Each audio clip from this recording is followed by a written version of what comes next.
Ismail, can we start? Okay, yeah, we can start. Bismillah ar-Rahman ar-Rahim. My name is Ismail Mohammed. I'm the program coordinator for the ISDB, ISFD, NGOs Empowerment for Poverty Reduction Program. I'd like, on behalf of my team, ISDB, Resilient Social Development, as well as ISFD, THIQA, UNDP Istanbul Regional Hub, UNDP country offices, and ISDB regional hubs. I'd like to thank each and everyone, mainly the civil society organizations that attended this webinar, for your participation. Indeed, this is an important event, and I can see the turnout is almost now, in less than a few minutes, hitting 135, and it goes onwards.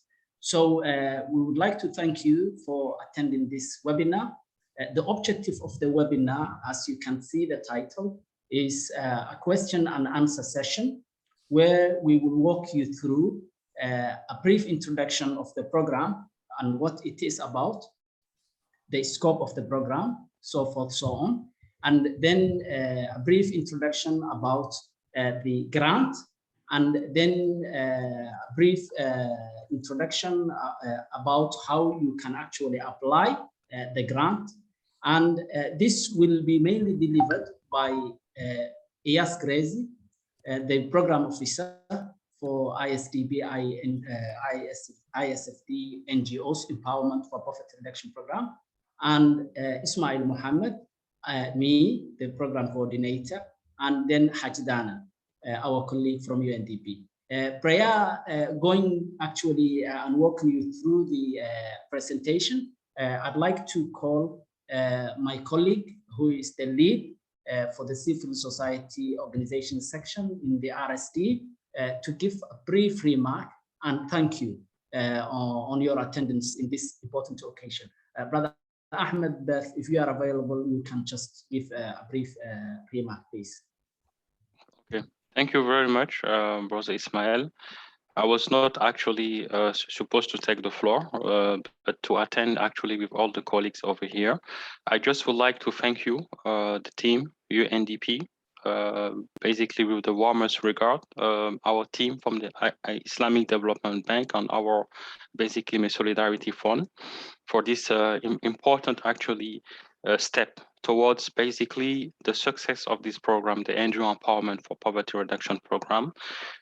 We have started basically since 2019 this journey, and our key partner in that basically trip is UNDP. We have been able so far to have a mapping of more than 1,000 civil society organizations, and our aim is basically to know what is the ecosystem in our member countries. The Islamic Development Bank, as you may be aware, is part of the OIC, the Organization of the Islamic Cooperation. We are actually a multilateral development bank, which is governed by member countries. Our governor's office are either the Ministry of Planning or the Ministry of Economy and Finance, and our basically constituency is made in such a way that we are basically consulting our governors and government in that regard. So the bank actually is putting a lot of effort to promote the engagement with civil society. So in that regard, we are promoting and empowering the civil society to be part of basically the support to the socio-economic development of the vulnerable communities in our member countries. I just would like to thank you to be here, whichsoever type of civil society is here. We have made a lot of effort to come with a grant guide, and also to include also an application form, which is basically used by the typical civil society that are applying to the bank. And I just want to wish you all the best in that regard, and to make sure that we will be basically supporting those who will be selected by independent committees. So thank you very much, Brother Ismail, for giving me the floor, and I wish you also all the best in that regard. Yeah, thanks, Brother Ahmed. I now call upon Brother Iyas to present the NGOs Empowerment for Poverty Reduction Program, the scope and objectives. Iyas, the floor is yours. Thank you, Ismail. So welcome all. I would like again, on behalf of all of the institution, to welcome all of the CSOs that participated in this event. So talking about the scope of our program, first, we do map CSOs and NGOs in our 57 member country. And this is done by our colleague from UNDP, also by our partnership with the government in all of our member country. And then after finalizing the top-down, bottom-up mapping, we start building the capacity of the civil society organization and the CSOs all over our member country and the target country for the time being. And then we support the innovative and transformative projects and campaign for mainly a humanitarian and development area. And this is a broad area for intervention, as you all know, as a civil society organization. And then we have the last one, but not the least, which is the aggregated Tadamon platform to setting up the innovative financing mechanism for the CSOs. Next, please. The objective of our program is to empower the NGOs to improve the socio-economic well-being of the hard-to-reach communities through, first, the refugees education, secondly, job creation, building resilience, and community livelihood development. Our key performance indicator is to reach 150,000 refugees and orphans will have access to quality basic education and relevant skills development. 30% of the target community with at least 50%, half of them will be women and will be empowered. 3,000 low-income families will have access to community livelihoods development through income generations activities. 500 to 1,000 individual and NGOs will be trained and their capacity will be strengthened. And finally, will increase the resources through access to innovative financing, such as a partnership. Next, please. So talking about the country that we are in now, the country that endorsed the program so far, out of 57 member country, we have a list of 30 countries who endorsed the program and who are ready on working with them. We're starting with 7 pilot countries, and for 2021, we kick off the implementation in additional 14 countries as well.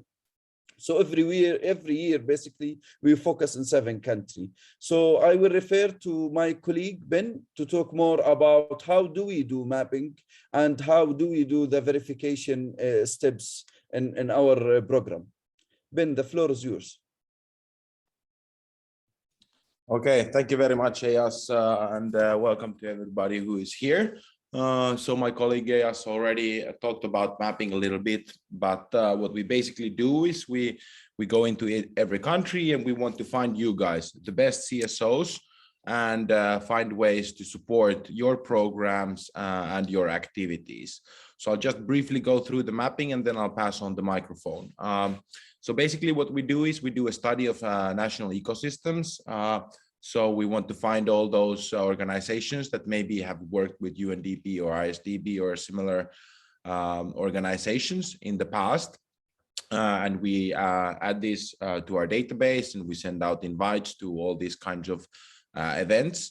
But what we also do is we conduct an outreach campaign to reach out to all those civil society organizations that perhaps we haven't partnered with before. So in this sense, we are by no means exclusive. We want to find everybody in each country, and we want to bring everybody into the same community and connect you guys with each other as well. And we have a broad definition of civil society organizations, so not just traditional NGOs, but philanthropies and associations, and everybody is welcome.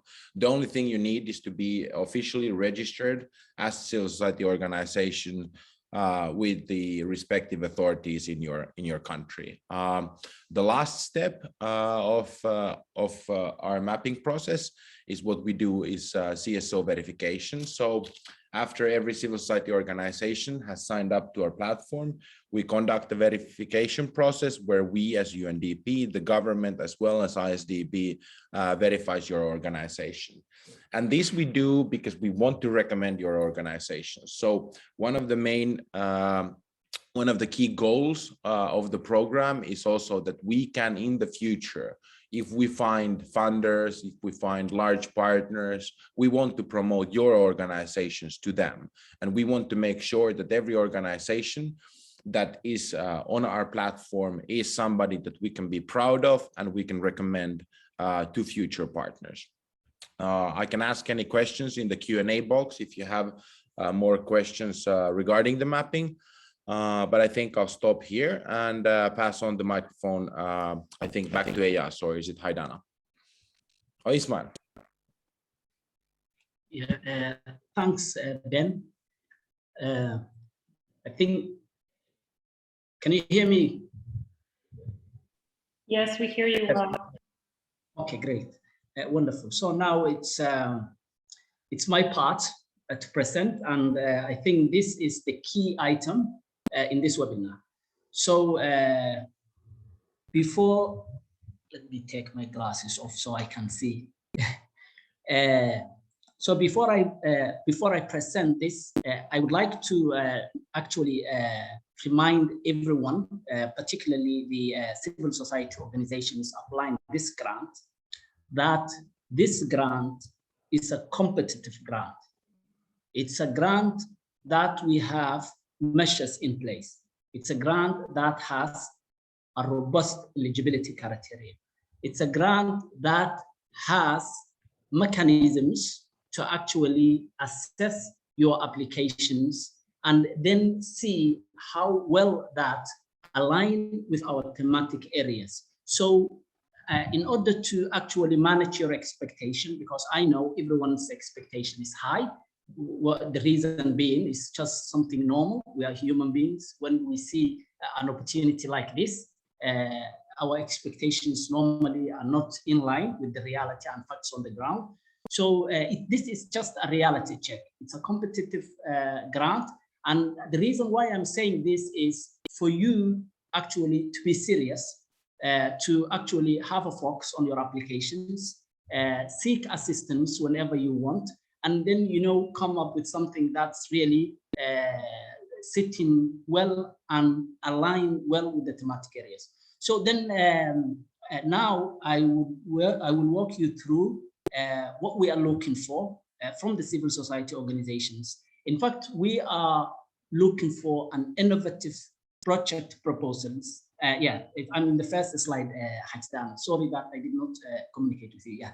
So we are looking for an innovative project proposals that are working in the field of, these are the thematic areas, promoting refugees, IDPs, internally displaced people, orphans, women, youth, and people with disabilities. Reason being because NGOs Empowerment for Poverty Reduction Program is having a focus in actually reaching out to hard to reach communities in order to empower them and then be an active and resilient to participate and contribute to the overall economy of their member countries. Also, basic education and employment, vocational training and skills development, empowering vulnerable communities. It's just the same as refugees or orphans, youth, people with disabilities, women, through community resilience building,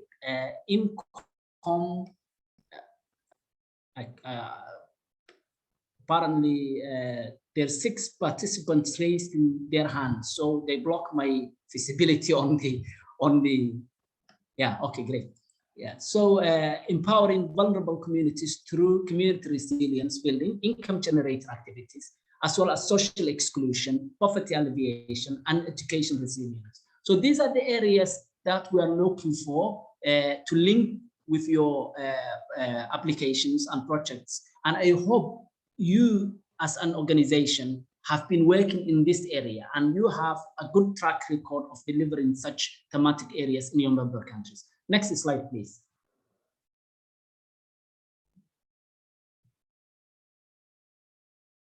Yeah. Then what is the eligibility criteria? An eligibility criteria, as you are well aware of, is a criteria which is a must for you to actually apply, for us to consider your application. Definitely before applying, you must look into the eligibility criteria and see whether you are qualified to apply this grant or not. So what we want is your organization to be officially registered in the respective member countries, and also your organization's profile on the Tadamon platform. You need to upload all of your official registration documents to confirm your status in the country, and for us to actually easily assess and screen your application. Secondly, you need to be a member of Tadamon platform. Without being a member, obviously, you won't be able to apply. So for you to become a member, you can register, you can sign up to Tadamon, and then follow the procedure where you will have a questionnaire form to fill up, and then you will go through the process of pre-approval until once everything is done and check your organization become approved. Then you must be one of these OIC member countries: Indonesia, Kazakhstan, Morocco, Somalia, Tunisia, and Lebanon. These are the 6 countries now we selected for the grant. So the grant is a process where we will reach out to each and every member country. However, there is a mechanism and a process in place where we do in waves or in bundles. So this is the first 6 countries now we have a focus on that can apply actually this grant. Then you must have a minimum of 3 years experience in delivering the proposed services. What are the services precisely? Services that are mainly within the humanitarian development nexus. I repeat, services that are in the humanitarian and development nexus, and then reflect on the thematic areas such as reaching out to hard-to-reach communities, refugees, internally displaced people, women, youth, children, people with disabilities, basic education, employment, livelihoods, building resilience, social exclusion, so forth and so on. And then you have a proven track record in delivering projects and activities mainly related to the areas that I've just spoken about. Also, you must demonstrate good practice in corporate governance and financial management. Reason being, we don't want this grant to end up on a desk where these kind of mechanisms are not in place. So definitely we will look into your strength in terms of like coping up with such magnitude in terms of grant and resources. Also, finally, you must demonstrate a concrete activity plan for match funding. So now, obviously, there are many of you who want to know something about match funding. I'd like to make it very clear before you raise any question. Match funding is, in fact, an opportunity for you to actually be sustainable. It is an opportunity for you not to depend on our grant, on the grant only, but also come up with another mechanism and ways to mobilize resources. How? You can do it through in-kind contribution. You can come up with a plan where you minimize your administration costs by hiring people that can volunteer for your organizations, from like those who are graduating from the universities in your member countries. So number one, you are creating a job for a student. Number two, that student is studying in university with his knowledge and skills would benefit your organization in areas that are interest of you, whether it's in the finance, whether it is the monitoring and evaluation, that's entirely up to you. So once you hire and recruit people in your member countries and tell them to volunteer your organization and then gain experience in your organization, that itself is something you can quantify and then add that in the project cost. You say, for example, an admin position, if you were not hiring someone on voluntary basis, how much that would cost you. You would know it. And then also you can have equipment or office spaces or your workshops somewhere that you can organize. Any kind of in-kind voluntary in-kind contribution you can include in the project cost. And that's what we mean by in-kind contribution and match funding. Also, you must show a plan where you will also reach your local organizations, whether they are in the private sector or whether they are the international NGOs in your member countries whom you have been working in partnership with. You can actually motivate them to actually co-finance a match funding of this grant at whatever level, and then include that in your project cost. That's what we mean match funding. Match funding is an opportunity for you to learn more how to be sustainable and actually mobilize resources. Next slide, please.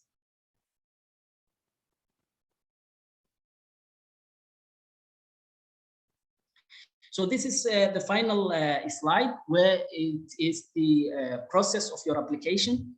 You submit your application to Tadamon. The next step is that we screen and check the eligibility. And if you don't qualify, then obviously here your application will be turned down and you get the notification, because eligibility is a must. If you pass the eligibility criteria with your application, then obviously there's going to be a team, technical team, that will evaluate and appraise your application in line with the process in place and the guide that we have. And then finally, once your application is evaluated and appraised, we will submit for selection and confirmation. And once the selection and confirmation is taken place, then that's when you will be notified. So that's a 4-step process for the application. And that's it. Now I will leave the floor for Hajdana to actually deliver her presentation of how you are going to apply the grant and so forth, so on. Hajdana, the floor is yours. Thank you, Ismail. Do you hear me? Yeah, I can hear you well. Okay, super. So hello to everyone. My name is Hajdana Rukaverna from UNDP Istanbul Regional Hub. So where you can find all information regarding the Tadamon grant, it is here. So you should go to our website, tadamon.community. See, here is everywhere what you need to be informed. Please go through this text because everything is written there. It's very important to read everything. So if you are not already on Tadamon website, it is very important that you need to sign up. So you here, it is sign up, and you need to sign up your organization. This is my test, this is my email, but here we are asking that you are set up the Tadamon account per organization. So you will put your, you need to create your password, and then you press this continue. Then you need to fill out everything what we are asking. So be patient, have your time, and fulfill everything what we are asking you to do. And after each these steps, at the end you will have a finish when you will have your account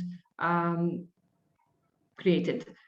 Each answer should be answered. So be aware that you get all information there. Also, you need to upload organization registration here. If you don't upload it, you can't go to the next steps. Once you have your organization there, on your dashboard, it is, wait a minute, just to move all of this. On your dashboard, it is, you will see like this. It is a dashboard of your organization. Now I have here rejected, but this is my test, don't worry. You will hear organization status pending approval. So many of you ask if you need to wait to be approved to submit application. No, go immediately under this link without, you don't need to check, wait us to provide you approval at this stage, because as is my colleague Ismail, you will, we will approve you once you submit your application, and when we go through all your application and eligibility criteria. So application form is here. So to get a form, you need to have account on the Tadamon page website. So you can't find it if you are not there. You click it, and there is a form. There is a form with the questions that you need to provide all answers. You need to put your email, organization name, project title. You need to select from what country you are from, and then you need to answer all questions related to project proposal. So what I want to highlight, this is very important that you need to be aware when you are going to this application form. You can see this example, this question, it has 3 sub-questions. So you need to answer to all of them, not only for on the first or the second, you need to answer to all 3 of these questions. Because if you don't answer to all of these 3 questions, we will not accept your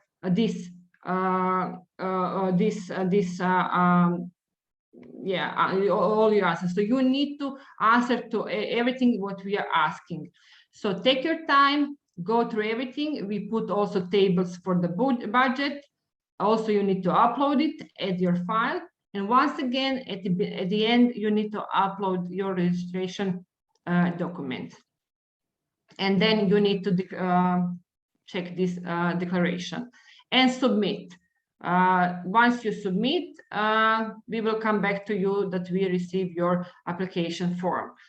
Be aware that the deadline is until November 1st.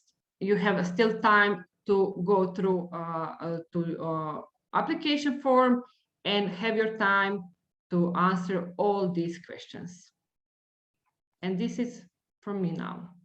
Thank you so much, and good luck with your applications. Thank you. Thanks, Hajdana. So now we can actually leave the floor for the question and answers. The time allocated for the question and answers is 20 minutes, I believe. So within these 20 minutes, within these 20 minutes, shall I leave the floor for you, Hajdana? My question is that you open the chat, open the question and answer below. Do you see there is a section below, and read the questions aloud and provide the questions? Sorry, provide the answers. Do you see this below? Okay, let me see.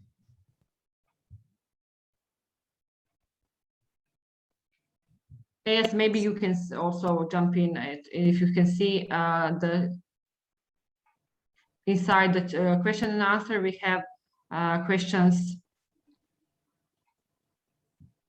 Yes, we are already addressing some questions. It is okay to maybe to answer them aloud, loud and clear, so that people can Okay, so I think there are questions that already answered, and there are questions. So let's do it in this way. Those who are asking questions through the chat box, we can answer them in writing. Those who would like to ask questions through the mic, we give them an opportunity and then listen to what they say and answer for them. And that has to come in order and sequence. I think some of them raise their hands for right? Yes, some so of them, those who raise their hands and want to speak to the mic and ask questions, we can answer them. And those who actually type questions in the chat box, we can respond them in writing. Okay. Yes. Okay. And we strongly advise the participant to ask the question directly, so we keep time for the participant to answer question as much as we can. So go directly to the question, please. Thanks, yes. Assalamu alaikum. السلام عليكم. وعليكم Алло, السلام. да, здравствуйте. عليكم السلام. نحن في جمهورية تشاد، منظمة دبيبة للتنمية والتعاون. هي منظمة غير حكومية غير ربحية تعمل في مجال التنمية الإنسانية. سؤالنا هو: هل يمكن لمنظمة دبيبة في تشاد أن ترسل طلب لمنحة في التضامن الآن، أم ننتظر إلى وقت لاحق؟ وشكرا، السلام عليكم. So would you like Yes, Ismail me to yes. as نعم تفضل. the quick answer الإجابة شكرا للسؤال. زي ما تم الإشارة حاليا احنا أطلقنا المنح ل6 دول اللي هي الدول اللي بدأنا فيها، ولكن إن شاء الله تشاد راح يكون لها دور مستقبلا، ولكن يمكن أن تكونوا على تضامن منصة تضامن للاستفادة من المشاريع الأخرى في بناء القدرات وغيره، ولكن فيما يخص المنح لازم ننتظر شوي بما يخص تشاد إن شاء الله. السؤال the next question please. Assalamu alaikum. Thank you very much for the presentation. My name is Abdullah Mohammed, and I'm based in Europe, but I work, my projects are in Somalia. We have an online learning platform, and we normally work with graduates. So my question to you is, am I eligible to apply this funding? Thank you. Thanks, Abdullah. First of all, eligibility, yes, you can apply the funding. You are from Somalia, and Somalia is one of the 6 countries that we select as a bundle for this year. Secondly, areas that you work, you should be closely linked with our thematic areas. So keep in mind that for you to actually be selected, it's not only about eligibility, but also how your activities and area of work relate to the thematic areas and areas that we have been investing. So just keep that in mind. But in terms of eligibility, as your question put across, yes, you are. Abdurrahman from Somalia. Morocco. I want to ask about the matching fund. Can you hear me? Yes, we can. Yes. Regarding the matching funds, in Morocco, we are not able to raise funds from the community directly. As you know, we're still having a crowdfunding law that is not applicable yet. So all we can do to match the funds would be in-kind financing, like, as you said, offices, whatever human resources we have available or materials. But we won't be able to provide any matching funds, like financially. Is that gonna make our application weak? Well, see, mobilizing resources and match funding is not only limited to, mobilizing resources through crowdfunding. It's a big area. It's actually a very big area. So, like I said earlier, number one, you need to approach organizations, international NGOs, the private sector, organizations that you work with, that invest you to deliver services in your member countries. And you can actually approach them by saying that here is a match, here is a grant, about 100,000, 60 to 100,000. How will you assist us to match and co-finance? You need to take that, actually, you need to be courageous enough to approach organizations that you work with and actually motivate them to actually co-finance you, to contribute something in terms of match funding, number one. Number two, also, you need to include your in-kind contribution, which is, as I mentioned earlier, whether it is human resources, people that you hire on voluntary basis, equipment that you get from organizations, other services or office spaces that you get, and so forth, so on. So that's what it is. But it's not only limited to the crowdfunding. You can even mobilize, say, for example, I'll give you an example. If you work with refugees and internally displaced people, you can even approach your community and motivate them to actually contribute books, second-hand laptops, tablets that they don't need, pens, all of those things. And then, these sort of things are things that are in dire need for people who are internally displaced people, refugees, and then you can quantify that. This is what we mean by mobilizing resources and to be sustainable. So it's a big area that you can actually thrive. Abdurrahman from Somalia, from Tadamon Social Society. And as my knowledge, the last time the grant is from the ISDB was going through the Minister of Finance. It means that the Minister of Finance was approving the grant is from the ISDB. Is it still that way, or this new system will give access to the NGOs directly receive the grants from the ISDB? Thank you.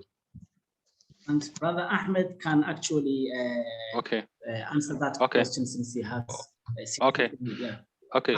I think actually what you have presented as basically the process is very well done. There is the first that you have to submit a proposal, whichsoever that you think it is applicable or not. It depends upon you. Just look actually on the criteria. We have selected 7 countries or 6 countries actually. As part, of course, of the process of readiness, basically that we agree upon. The second point is that we have then the screening. The screening will be made by the teams because there are some criteria that we have to look into and to take into consideration. The bank actually is mandated, as we are saying to all our actually meetings, to be in line with the legal framework of each of the countries that we are working in. We are actually a MDB, we are a multilateral development bank, which is governed by basically some ministries are actually mandated for that. After the screening, the checking, for example, if we receive the full basically information, and what I would like to urge basically the CSO that are interested, you don't need to make 100 pages. You have to go to the point. When you have, for example, a question, I'm seeing here, what do you mean with monitoring and evaluation? Monitoring and evaluation is very important, for basically for you to show that you can basically follow up the process of implementation of your program. And who is doing that? It is the team of volunteers usually who get in the field when there is a caravan and make sure that everything is implemented as per the agreement that you will have, let's say with the framework of your project.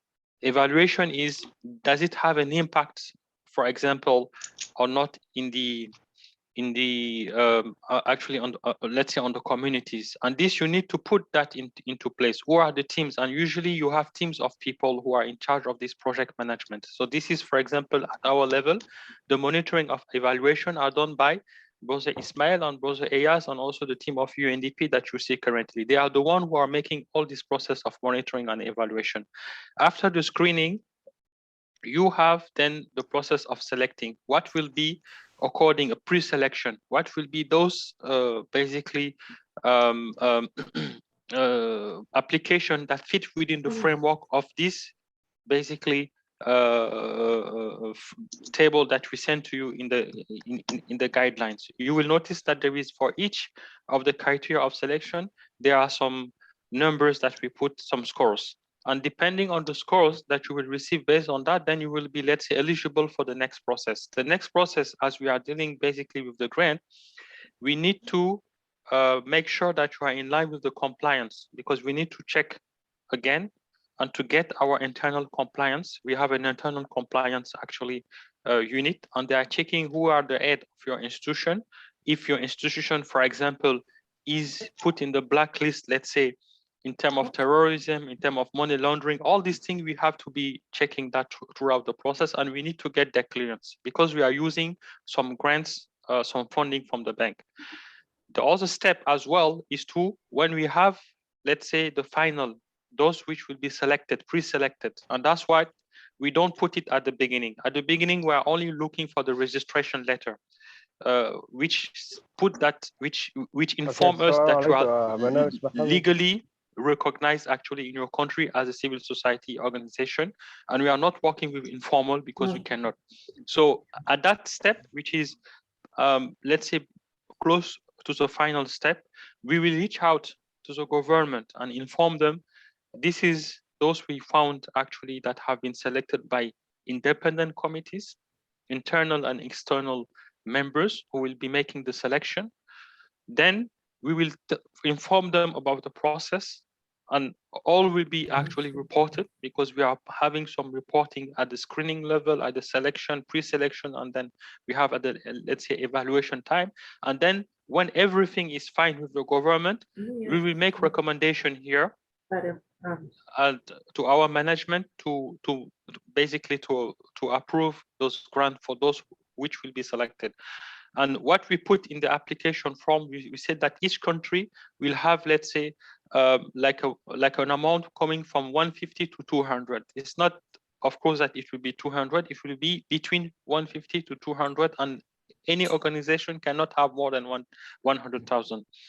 Just another point, actually, that I'm seeing here in terms of procurement. What do we mean with procurement? Procurement is the services that you have. For example, you have usually equipment that you will take. How, if you want in your proposal, in the project proposal that you are going to present, because this is project. It's not, for example, just to get financing. We are looking for projects that have an impact on actually on the community. So a project has to be prepared in a certain way, which has a scope, which has activities, especially that part. And I want to urge you to look at that part. What activities are you going to implement? Are you going to provide, for example, some type of caravans? When you get, for example, in the field to support, let's say, some refugees, or you have some resilience or cash for transfer for the communities, for in that case, you have to have a team in charge of that, for example, you know. So if you are recruiting, for example, some people as part of your team, this is what we call procurement in terms of the consultancy of people. If you have, for example, as part of the project scope, if you want to purchase some equipment to facilitate, for example, the project that you will present, or like any type of activities that are related to equipment accessories, you can say this is equipment, this is the number that I would like to purchase. It is part also of my actual application. And the last point is about civil works, and this you can find it even on the website of the bank. There is a specific basically procurement website there. The third type of civil works of procurement is civil works. It's when you build, for example, a building or a house, or you build a school, or if you have some boreholes, and so this required a very important process of making sure that it doesn't have, for example, the building will fall later on. So you need to have a very good process on how you do that. And usually those institutions, either NGO or contractors, they know how to deal with this type of procurement. So just to give you a brief, three types of procurement: the services of people, human, you have the equipment, and you have the big civil works. But for this type of project, I do recommend basically only to focus on the consultative services. If you hire, let's say, a consultant to support you for any type of activity, either it is for, let's say, advocacy, or it is for awareness, or for maybe training, this you can take care of that. Just a last point now, for the sustainability of the community. What we mean with sustainability is to how, when the bank is not here, let's say with this grant, how are you going to make it sustain in the community? We don't want projects, for example, that where we are not there in financing, then everything stopped. This is what we call sustainability, and you can look into even, for example, this definition. You know, we want sustained approach, and how you have usually sustained approach. And I think that you NGOs and CSO are the best who are doing that. You are working with communities, and you make sure that the communities take the ownership. So this is what we mean basically with sustainability. It has to have an ownership. even when the bank is not here to route actually this project. And the budget, I think, is very clear. You have a financing table. A component is basically the title of the activities that you are financing. Each activity, for example, if I'm talking about like a medical caravans, the component can be providing health services, you know, and then you have the different activities will be medical caravan, but here we are not talking about health. If you have, for example, education for, let's say, orphans, this can be a component, but you have to explain it throughout a budget. We are not looking for, let's say, more than 8 pages. We just want to know what type of proposal that you are providing to get this type of grant as part of the project. So this is Good afternoon. May I ask a question? It is very important. Good afternoon. Can you hear me? Алло, здравствуйте, это Мадина Тулепова. Мы представляем Казахстан в поддержке инициативы общественного объединения. У нас вот несколько вопросов. Первый вопрос. Сколько проектов можно подать? У нас 2 проектные идеи есть. Можно ли по отдельности их подавать? Второй вопрос. На каком языке принимается заявка? Можно ли подать на русском языке? Третий вопрос. Это если у нас будут вопросы какие-то, к кому мы можем обратиться во время написания заявок? Спасибо большое.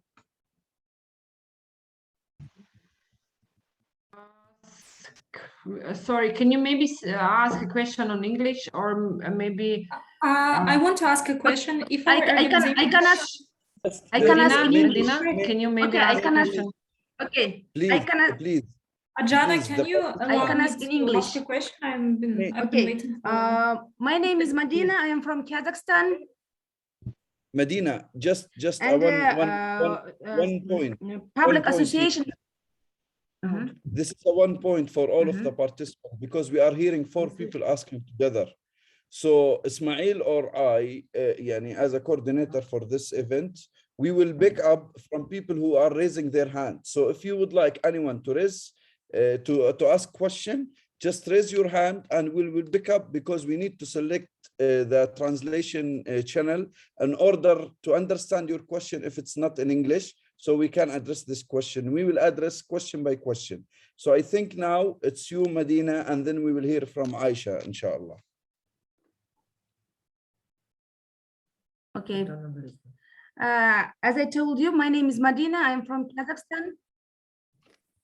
Public Association Support of Initiatives. We have several questions. The first question is, how many projects we can apply to the Tadamon? And the second question is, in what language do you get the application? The third question is, if we have some questions, whom we can ask about them. Okay. Thank you very much. Thanks. Yeah, thanks. In fact, we can allow 1 question per participant, to be fair, because everyone wants to ask a question. However, now, since you have asked us 3 questions, we will try to answer. Your first question, your first question, 3 questions that you asked was, number 1, what language can you actually submit your application with? The language is English, and it's as simple as that. Number 2, yes, can you please assist me with the question? I got the question. The first one you already addressed. The second one, how many application they can submit, which is one application only. The third one, to contact us on Tadamon. You will see our Tadamon team email. So always. Yes, I can answer. Yes, I can answer the questions. I was trying to read another question in the chat box, so you can tell me the questions. I can answer them, no problem. Okay. So the question was like, how many applications can we submit at a time? It's clear, 1 organization, 1 application. The second one was the language. It's English. The third one, what was it? About getting in touch with us, with the program. Absolutely. We have a platform for that, and that is Tadamon @community. So clearly, any queries that you have, you can approach us through that email, and we will be ready to respond. This is what we have been doing, and this is what we will do. So your 3 questions are answered. And may I please encourage participants to ask 1 question at a time, because even we have too many things to respond. Like now I'm struggling, I cannot concentrate 4 or 5 questions at a time to answer. So it's 1 question per participant. Okay, may I ask my question now? Yeah, you can. If our organization has less than 3 years of experience, for example, only 1 year of experience, but we have a strong project proposal, will you consider our application? Eligibility criteria is plain and simple. It's not even a question that to be answered. 3 years of experience, that's it. No less than, no more than. It's eligibility, plain and simple. Okay, Next, please. just let me add one also to what Brother Ismail is saying here. You know, we have different services that we are providing in this program. You have the capacity development. We have signed some other agreement of partnership. If you're not eligible to that one, then we will be able to look at, explore what the opportunities for the other type of services. But for the grant, it is as per actually the guidelines. Oh, okay, thank you. Thanks. So it Can I will depend on the strength of the application when you make a selection, yes?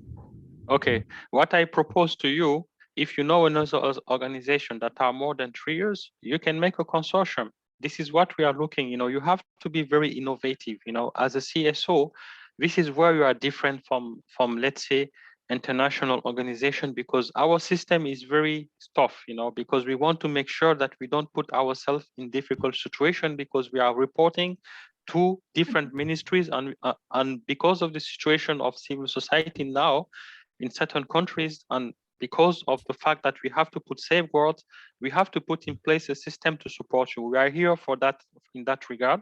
So if you have any type of partner, NGO or any type of CSO that you can work as a consortium, then you can try to think of providing your application through that, but it has to come through them. It's not you who will send the application, because if you send and we see that the registration is less than 3 years, the screening will not take you into consideration. No. Okay, thank you. One more question. What about the implementation period? Yeah, it's between 6 to 1 year. So can we please put full stop on those from the mic? I'd like to answer some few questions from the chat box that has been posted earlier, such as what are the costs covered and not covered by the grants? Costs that are not covered, obviously, running costs, administrative costs, those are not things that we cover. The costs that we cover are mainly and purely related to your activities. That's actually how it works. Also, there is another question from Lebanon. Yeah, that one has been answered, but there was 3 questions. Yeah, so there's a question from Jana Il Amin from Lebanon, and it says, number 1, the first question, the first point around feasibility of how can we prove this? Okay, I want to ask 3 questions. The first point around feasibility for ISFB and ISDB, how can we prove this?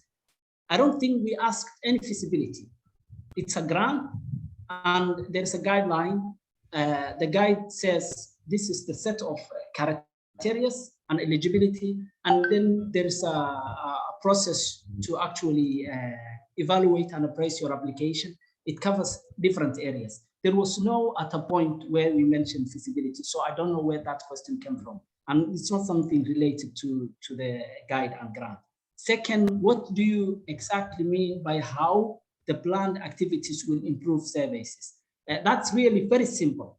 It's as it clearly says, how the planned activities will improve services. It means your activities, which you are currently doing now, related to our thematic areas, and also people that we want to reach out to, and also activities that you envisage or under your proposal.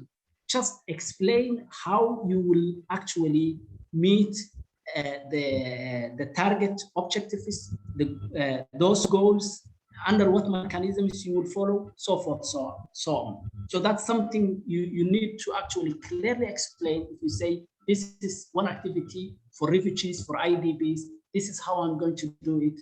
This is the subset activities that we will follow. So it should be very clear and simple. And then quality of the team to implement the project. The quality of the team to implement the project is, in fact, if you don't have the capacity, be honest.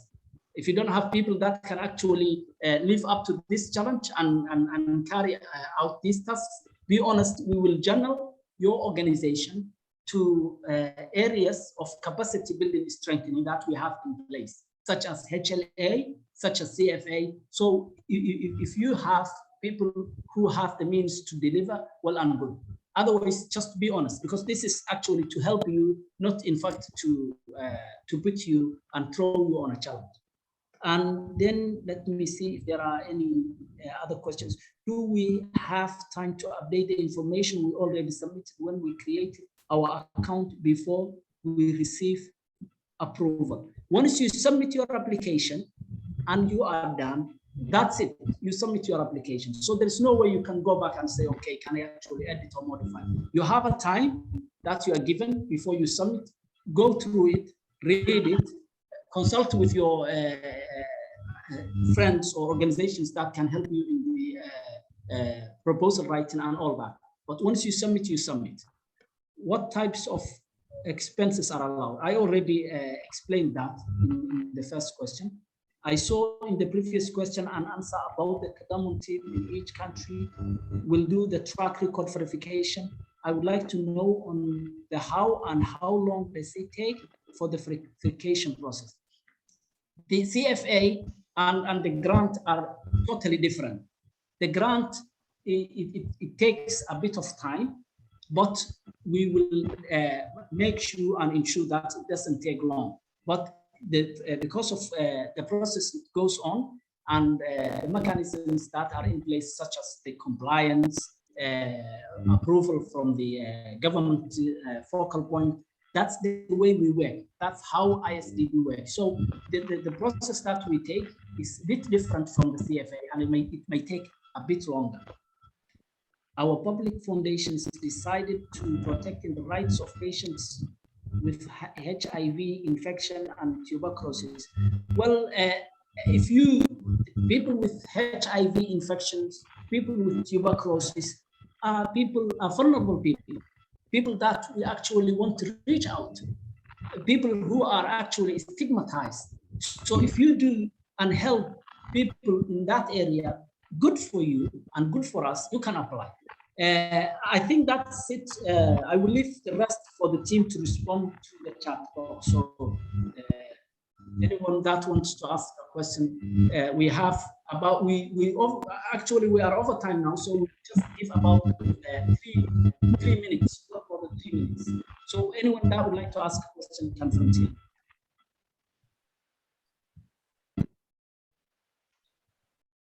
Yes, ma'am. Can you hear me? Yes, we can hear you. Okay, my name is Mohammed from Somalia.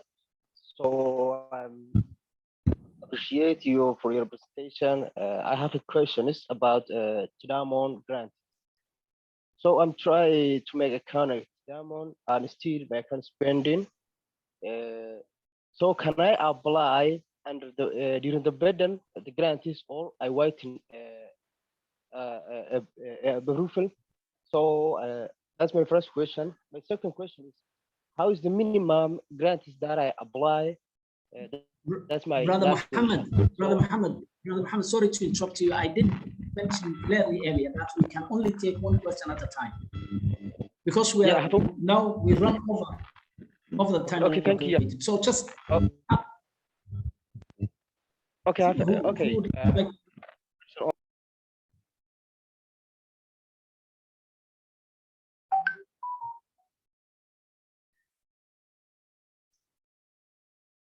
Yes, can you please volunteer to answer his question? I'm trying to respond to.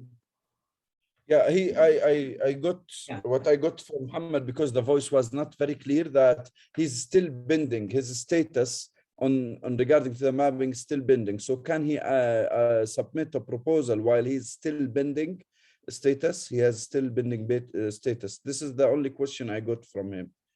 So I suggest, Ismail, if you allow me, there is 2 additional questions. So if we can talk one and one from the participant, and then we answer this question together and we finalize as we run out of the time.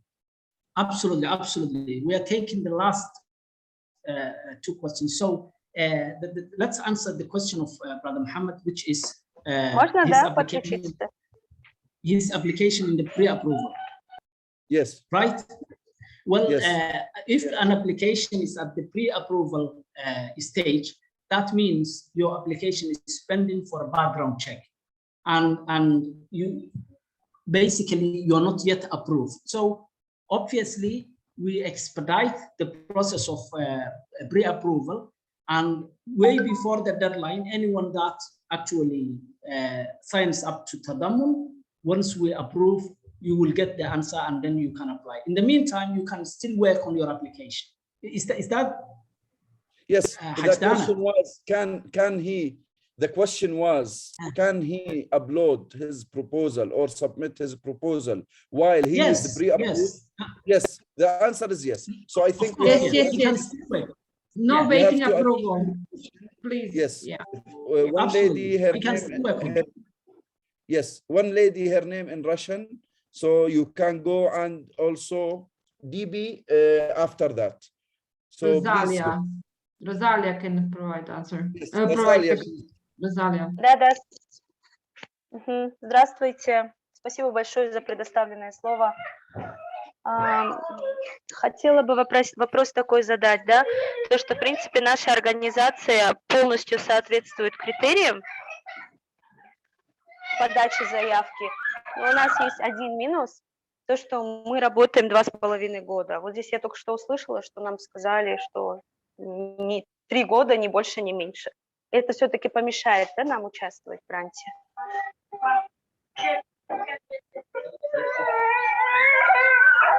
So the question, as I hear, the question was, they have met all of the criteria unless one criteria, which is 2.5 years of experience. So they can apply or not. Brother, yes, the eligibility is 3 years. We cannot change. So 3 years of experience, that's it. Not less than, not more. Exactly. So this is a clear answer. I think now we have the last question from DB. So if you may take the floor, please.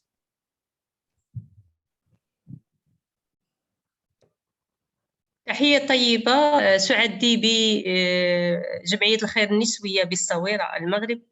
أود أن أسأل، هل يمكن تقديم الطلب باللغة العربية أو الفرنسية؟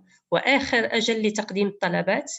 السؤال الثاني، هل طلب المنحة يخص الجمعيات فقط أم يمكن للتعاونيات أيضا التي تشتغل في إطار تمكين النساء من التقدم لطلب المنحة؟ وشكرا. طيب، السؤال بالنسبة اللغة هي اللغة الإنجليزية فقط. السؤال الثاني، آخر موعد للتقديم هو الأول من نوفمبر، يعني شهر 11. السؤال الثالث، نعم يمكن للتعاونيات التقديم. شكرا جزيلا. عفوا. So I think Ismail addressed.